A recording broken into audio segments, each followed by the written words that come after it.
I have recently received a few inquiries about autosuggestion, affirmations, and their role on self-change. Can we use it for charisma, inner power, or to fix character faults, or to increase our own personal magnetism? This is what we're going to discuss on this video. Now let's think about this subject and differentiate the two techniques. Affirmations are sentences that we repeat over and over in our minds or out loud, often in front of a mirror, and they are specially created to heal or fix some issue that we might have. An affirmation is a statement spoken, usually in the present tense, used to declare a desire. It may or may not be true at the moment that we say it, and for this it depends that if the content of your affirmation will fail to materialize. Examples of affirmations are I'm a magnetic person or I'm confident and powerful. Autosuggestion or self-suggestion can go along the same lines, but it's often used together with hypnosis where you enter a trance state and you repeat this suggestion in your mind so it can go straight to your subconscious. Again, depending on how you do it, it can work or it can fail. There are good and bad characteristics in both of these techniques. The good thing about affirmations is that it can be a way to jam your inner voice so that you have no more negative suggestions and they can no longer enter your mind. This is particularly good for those who tend to have a negative inner voice. This can be a way to reduce the damage done by a particularly negative mind. On the 10 steps, we go in depth into the inner voice, although we recommend a different kind of approach that it can take you further than jamming it. Affirmations can also be a way to maintain your specific goal in mind, especially if you do it right and elicit the feelings of what you're trying to achieve. For example, if you're trying to develop confidence and each time that you repeat your affirmations, you also remember and actually feel the confident state, this has a bigger effect than merely saying the affirmation. The drawback is that they can be useless. Merely repeating a desire does not do anyone any good if it's not accepted by your subconscious mind. There are of course ways to attenuate this. As for self-suggestion using hypnosis, it has the advantage of being a higher state of consciousness where the suggestion has the potential to work much better.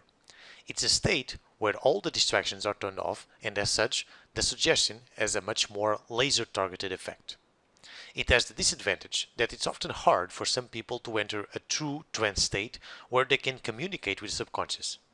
Very often is merely a relaxation and not exactly the mental state that we aim for, that almost has a direct line to the subconscious, which is deeper than good concentration. The audio files that you can buy for self-suggestion and hypnosis are very far from the mark. Oftentimes, those who hear it fall asleep, which is definitely not very efficient for self-suggestion.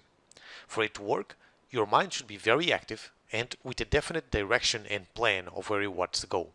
It's not an easy process, but it's doable. Now, the bigger issue with both the affirmations and the autosuggestion is that they don't really teach you the skills to handle the problem in itself. They are merely generating a stronger feeling or belief and trying to replace the old feeling or belief. I wish we could reduce the human change to changing one feeling or one belief to another one, but it's a little bit more complicated than that. The problem that you're trying to solve was there because that's the only way your brain knows how to deal with the issue. If it doesn't learn any other way of dealing with it and use self-suggestion to try and fix it, your brain is not learning a new skill. It's merely covering it up. It's like you are painting a wall with a leaking pipe instead of fixing the pipe. It can work for a while, but shortly the leaking pipe is going to show his ugly head again. For example, a question asked on one of the emails I received was if autosuggestion can work well with the sexual addiction. And my answer, in the light of what I just explained, is that it can work if and only if it's complemented with other kinds of practices that teach you, for example, and obviously it's not the only thing to have in consideration, but what to do with an overdose of sexual energy that this person feels all the time. Without knowing how to handle this energy, self-suggestion will only divert the problem for a while. Obviously, that's not the only factor involved, but it's certainly a factor that must be dealt with. With autosuggestion or self-suggestion, the inefficient way your brain has to deal with the issues will still be there, but you're generating a stronger feeling trying to replace the old one. And it worked for a while. The problem is later on. I'll use another example to make sure you understand better. Let's say that you have low self-confidence and you are trying to become more confident. So you use affirmations or self-suggestion to force some confidence suggestions down your brain. With this, you are trying to replace the old feelings and attitude of low self-confidence with new feelings and a new attitude of a confident person. But if the only thing that you did was self-suggestion without any other kind of work that actually addresses the cause of these feelings, a full transmutation of these feelings didn't take place. They were only shoved down. So later on, when a problem pops up that requires you to use a confident skill, you're not going to have the same resources of a genuinely confident person, only the attitude. On the other hand, if on the same time you handle the beliefs, feelings, and attitudes, you also deal with the resources, like the other emotions, behaviors, and will and inner energy, then it will be so much more efficient. A common objection to this is, with a different kind of attitude for beliefs or feelings, it's much easier for someone to then learn the new skills alone, and using the self-suggestion or affirmation is more than enough for that. And my reply is, well, oftentimes, someone armed with enough self-knowledge, introspection, and that knows the ways of the world can do this process alone and learn new resources to handle the issue at hand. But not many people can actually do that in practice, especially because this often touches different areas of the mind, body, and energy. This is easily proved by the amount of people that have tried affirmations with little or no result. So they feel good for a while, but the problem is still there. Very few people actually get good results with affirmations or self-suggestion alone.